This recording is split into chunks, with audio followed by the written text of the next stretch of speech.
मदरसों को लेकर स्वास्थ्य राज्य मंत्री नरेंद्र शिवाजी पटेल का बयान सामने आया है। जब उनसे मदरसों में दी जाने वाली तालीम को लेकर सवाल पूछा गया तो उन्होंने जवाब देते हुए कहा कि जब भारत देश को एक दृष्टि से देखा जाता है तो फिर शिक्षा अलग कैसे हो सकती है, और अगर किसी शिक्षण संस्थान में सिर्फ धार्मिक शिक्षा दी जाती है और धार्मिक के अलावा कुछ शिक्षण संस्थानों में ऐसी शिक्षा दी जाती है जिससे बुरहान वानी जैसे लोग निकलते हैं तो उन्हें बंद होना चाहिए।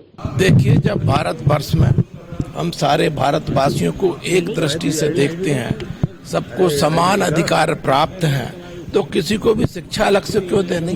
और देनी है तो केवल धार्मिक शिक्षा तक सीमित रहे तो समझ में आता है। लेकिन यदि कुछ ऐसे शिक्षा संस्थान चलाना जिनसे बुरहान वानी जैसे लोग पैदा हों तो ये देश के लिए चिंता का विषय है। और यदि ऐसे किसी संस्थानों के खिलाफ कोई बात हो रही है तो मैं तो उसके समर्थन में हूँ। तो कांग्रेस का आरोप है कि पहले गौ हत्या बंद करवाएं, उसके बाद ही ये सब को बंद करने की बात करें। बिल्कुल, देखिए, गौ हत्या के लिए मध्य प्रदेश के अंदर एक कानून बना हुआ है। अभी तो जो कल एक विधेयक पेश हुआ है जिसमें यदि गौवंश के इस तरह से बगैर किसी अनुमति के, बगैर किसी इन्फॉर्मेशन की जाएंगे, उनको रात सात करने के लिए उन वाहनों के लिए भी एक कानून हम लाए हैं। तो गौ माता के लिए जो भारतवर्ष की, भारत धरती की जो उसके सम्मान है उसके पूरा बरकरार रखने के लिए भारतीय जनता पार्टी की सरकार कटिबद्ध है।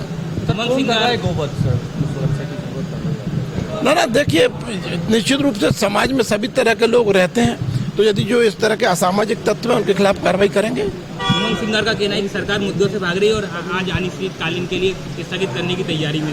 देखिए, भारतीय जनता पार्टी की सरकार हर मुद्दे पर विस्तार से चर्चा करने के लिए तैयार है, लेकिन कांग्रेस का प्रतिपक्ष दल कितना गंभीर है इस बात से समझ में आता है कि जब मध्य प्रदेश के इतिहास का सबसे बड़ा बजट डॉक्टर मोहन सरकार का बजट इस सदन के में रखा जा रहा था तो कांग्रेस के किसी भी सदस्य ने उसको गंभीरता से सुना नहीं, पूरे समय सदन में हंगामा करते रहे। तो इसी से समझ में आता कि कांग्रेस चर्चा करने के लिए खुद गंभीर नहीं है।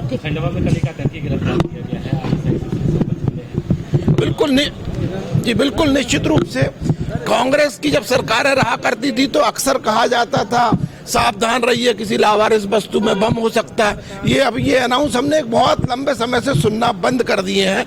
नरेंद्र मोदी जी की सरकार में आतंकवादियों को विस्फोट करने के बाद नहीं पकड़ा जाता, उसकी तैयारी करने की कोशिश करते हैं, उससे पहले ही पकड़ लिया जाता है। डॉक्टर मोहन यादव जी के नेतृत्व में भी मध्य प्रदेश की धरती में ऐसे किसी व्यक्ति को पनपने नहीं दिया जाएगा।